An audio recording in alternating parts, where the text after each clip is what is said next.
এই কথাগুলো বলি, আমি কি বোকা? আমি বুঝি না? বক্তারা খেপবে, কমিটি খেপবে, বুঝতেছি না। এরপরও কেন বলি? ওই যে আগেই বলেছি, আমি মাহফিল ছেড়েছি, আমি মনে করতেছি আমার দ্বারা খেয়ানত হচ্ছে। না হয় মাসে 40-50 লাখ টাকা বিনা পুঁজিতে কামাই করা যার সুযোগ আছে, সে মাহফিল কোন কারণে ছাড়তে পারে? একটা কারণ আমাকে আপনারা খুঁজে আমার অফিসে গিয়ে জানাইছেন যে আপনি এই কারণে মাহফিল ছাড়ছেন। নাকি আমার মাহফিলের লোক হয় না, নাকি আমার নাম কাম নাই, নাকি জনপ্রিয়তা নাই, শুধু একটা কষ্ট থেকে এই মাহফিল ছেড়েছি। ফোন দিয়া বলি, ভাই আমার ছেলেটা অসুস্থ, হাসপাতালে। ছেলের মা বাইরে নামাইয়া ছাইরা দিলে কোন পথ দিয়ে কোন দিকে যায় চেনে না। এরা গায়রে মাহারাম পুরুষের সাথে কথাও বলে নাই কোনোদিন, এমনকি আমার ভাই চাচা মামাদের সাথেও কথা বলে নাই কোনোদিন। তো এরা কিভাবে কি করবে? আমার থাকা দরকার। মাহফিল কমিটির লোক বলে, আপনি কি ডাক্তার মিয়া ফাইজলামি করেন? এত বড় আয়োজন করছি, তাড়াতাড়ি আইসা পড়েন। এক মাহফিলে আমি অসুস্থ, যাইতে পারবো না। হুজুর মানুষ, আমারও কয় হুজুর অ্যাম্বুলেন্সে শুয়ে শুয়ে আসেন, আমার অ্যাম্বুলেন্সে শুয়ে শুয়ে যাবেন। আমি যদি শুয়ে শুয়ে মাহফিলে যাই, আবার শুয়ে শুয়ে বাড়ি ফিরি, তো মাহফিল যে করবোটা কি? কথা বুঝেন নাই? আচ্ছা, আপনারা যে মাহফিলে আসেন, কেন আসেন? মিথ্যা কথা। এইটারে ভদ্রতার জন্য অসত্য কথা তাও বললাম না, মিথ্যা কথা বললাম, ডাইরেক্ট বললাম। আপনারা আসেন সুরের ক্ষুধা মিটাইতে। আমার অহংকারের জন্য বলি না, আমি বা আমার জায়গায় বাংলাদেশের পরিচিত কোন সুরেলা বক্তা বসলে এভাবে লোক হয়ে যাইত। আমার জায়গায় ইমাম ওলামা ঐক্য পরিষদের এখানে যদি একজন বসতেন, এখানে 100 মানুষও বসতেন না। কিসের হেদায়েতের জন্য আসছেন? সুরের ক্ষুধা মিটাইতে আসছেন, কোন বিকল্প নাই এটার। এই যে সিস্টেম মাহফিল, এত বছর ধরে মাহফিল হচ্ছে, আপনার এলাকার মসজিদে আমাকে বলেন গত বছর থেকে বছর পর্যন্ত ফজরের নামাজের জামাতে কয়জন নতুন মুসল্লি পেয়েছেন? হ্যাঁ, বাকিরা জবাব দেবে কেমনে? হেরাই তো যায় না। যদিও 2-1 বাড়ে, সেটাই মাহফিলের কারণে নয়, হয়তো তবলীগের সাথী ভাইদের মেহনত, না হয় চরমনার মেহনত, না হয় উজানের মেহনত। এছাড়া মাহফিল দিয়া কিছু উপকার হয়, এটা অস্বীকার করার সুযোগ নাই। কিছু যুবক দাড়ি রেখে দেয়, কিছু মানুষ নামাজি হয়, কিন্তু ক্ষতির আর একটা বড় দিক আছে এই মাহফিল দিয়া। সেটা হলো সাধারণ মানুষ আলেমদের বিরুদ্ধে বলা শুরু করলো কবে থেকে? আমার অবজারভেশন, আমার গবেষণা, আমি দেখেছি মাহফিলে যেদিন থেকে এক আলেম আর এক আলেমের বিরুদ্ধে বলা শুরু করেছে, সেদিন থেকে সাধারণ মানুষ ওপেন আলেমদের বিরুদ্ধে বলা শুরু করেছে। স্টেজে ওঠার আগে সব টাকা দিতে হবে, না হয় গাড়ির চাকা ঘুরবে না। আর মিয়া, বাংলাদেশে কুয়াকাটার চাইতে বড় হাদিয়া তো কেউ পায় নাই। আজ পর্যন্ত পারলে একটা রেকর্ড কোথাও দেখাক যে টাকা সব আগে দিবে, না হয় কুয়াকাটার গাড়ি ঘুরবে না, চাক্কা ঘুরবে না। এত কঠোর আপনাদের কেন হতে হবে? কেন আপনি কি কামাইয়ের মাধ্যম বানাচ্ছেন? দিনকে দিনের জায়গায় কেন রাখছেন না? এখন বক্তা সাহেবরা যারা মাহফিলে যায়, এরাও কামাইয়ের মাধ্যম বানায় নিছে মাহফিলকে।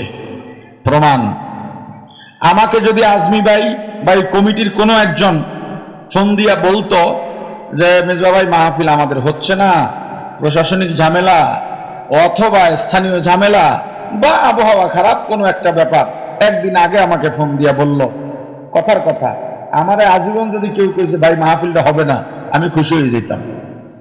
তারা স্বেচ্ছায় যেই যাতায়াত খরচ দিয়া যাইত, আমার সেক্রেটারিকে বলতাম দ্রুত তাদের থেকে নাম্বার নিয়ে টাকাটা পাঠাইবে। কিন্তু যাদের মাহফিল কামাইয়ের মাধ্যম, তাদের আচরণটা হয় কেমন? তারা বলে, আপনি 1 সপ্তাহ আগে বলবেন না আমাকে।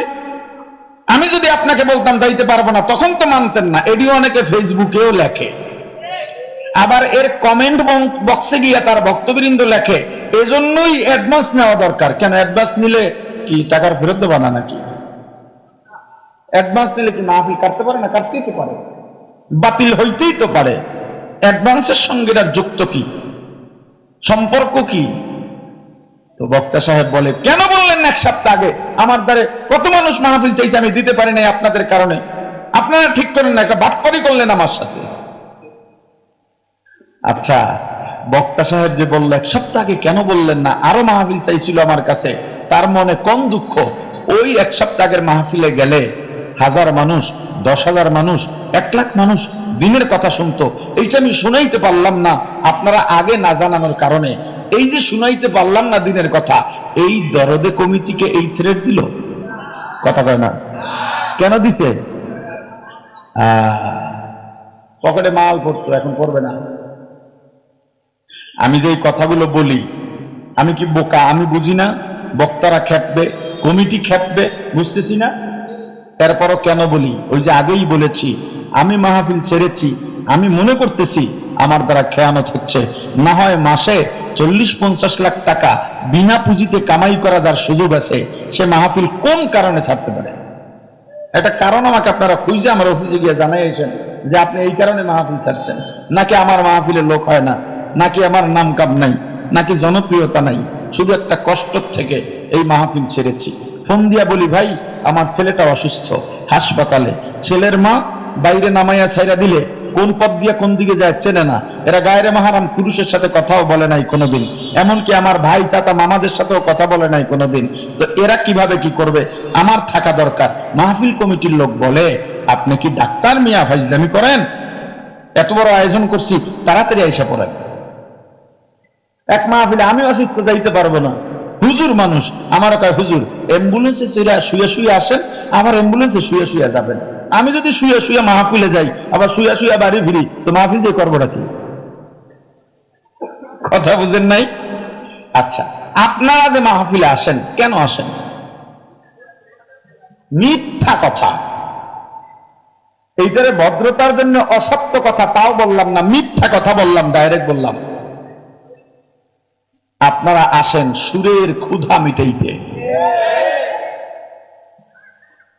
আমার অহংকারের জন্য বলি না, আমি বা আমার জায়গায় বাংলাদেশের পরিচিত কোন সুরেলা বক্তা বসলে এভাবে লোক হয়ে যাইত। আমার জায়গায় ইমাম ওলামা ঐক্য পরিষদের এখানে যদি একজন বসতেন, এখানে 100 মানুষও বসতেন না।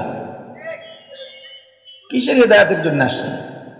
সুরের ক্ষুধা মিটাইতে আসছেন, কোন বিকল্প নাই এটার। এই যে সিস্টেম মাহফিল, এত বছর ধরে মাহফিল হচ্ছে, আপনার এলাকার মসজিদে আমাকে বলেন গত বছর থেকে বছর পর্যন্ত ফজরের নামাজের জামাতে কয়জন নতুন মুসল্লি পেয়েছেন? হ্যাঁ, বাকিরা জবাব দেবে কেমনে? হেরাই তো যায় না। যদিও 2-1 বাড়ে, সেটাই মাহফিলের কারণে নয়, হয়তো তবলীগের সাথী ভাইদের মেহনত, না হয় চরমনার মেহনত, না হয় উজানের মেহনত। এছাড়া মাহফিল দিয়া কিছু উপকার হয়, এটা অস্বীকার করার সুযোগ নাই। কিছু যুবক দাড়ি রেখে দেয়, কিছু মানুষ নামাজি হয়, কিন্তু ক্ষতির আর একটা বড় দিক আছে এই মাহফিল দিয়া। সেটা হলো সাধারণ মানুষ আলেমদের বিরুদ্ধে বলা শুরু করলো কবে থেকে? আমার অবজারভেশন, আমার গবেষণা, আমি দেখেছি মাহফিলে যেদিন থেকে এক আলেম আর এক আলেমের বিরুদ্ধে বলা শুরু করেছে, সেদিন থেকে সাধারণ মানুষ ওপেন আলেমদের বিরুদ্ধে বলা শুরু করেছে। কিভাবে? আমার সাথে এই হুজুরের সাথে রুমে তর্ক হয়েছে, হইতে পারে না?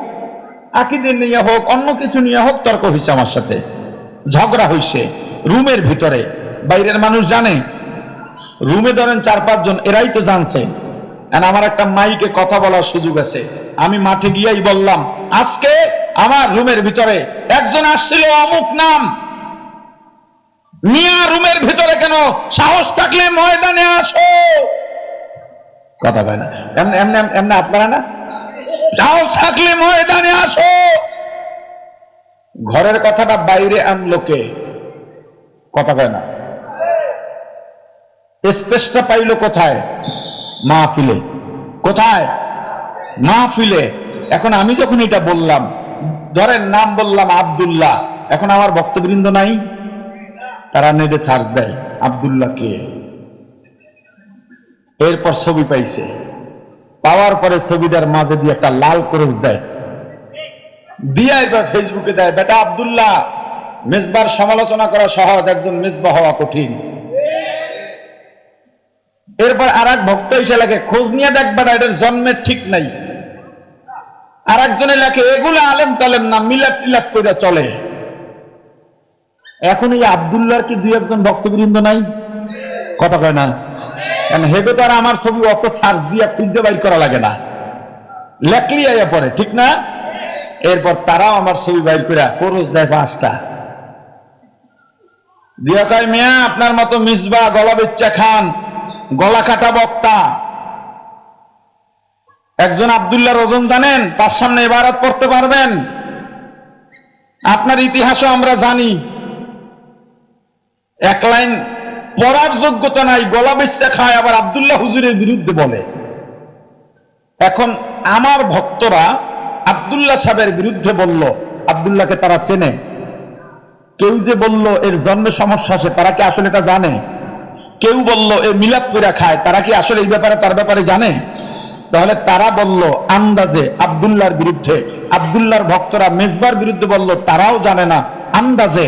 এইভাবে শ্রোতাদের মাঝে একটা রিউমার ছড়ায়া যায়। আর এই বাংলাদেশের স্টেজ থেকে যখন এক আলেম আর এক আলেমের বিরুদ্ধে বলা শুরু করে, ইউটিউবার তোমরা রাগ করো না আমার উপরে, এরা পর্যন্ত আলেমদের গিয়া উস্কানি দেয়, হুজুর এইটা বলেন, হিট হয়ে যাবে।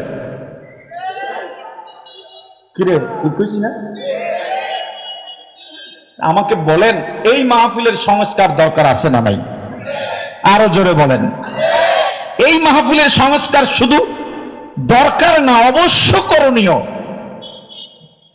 আজকে মাহফিলের ময়দান হতে পারত বিপ্লবের সবচেয়ে বড় ক্ষেত্র।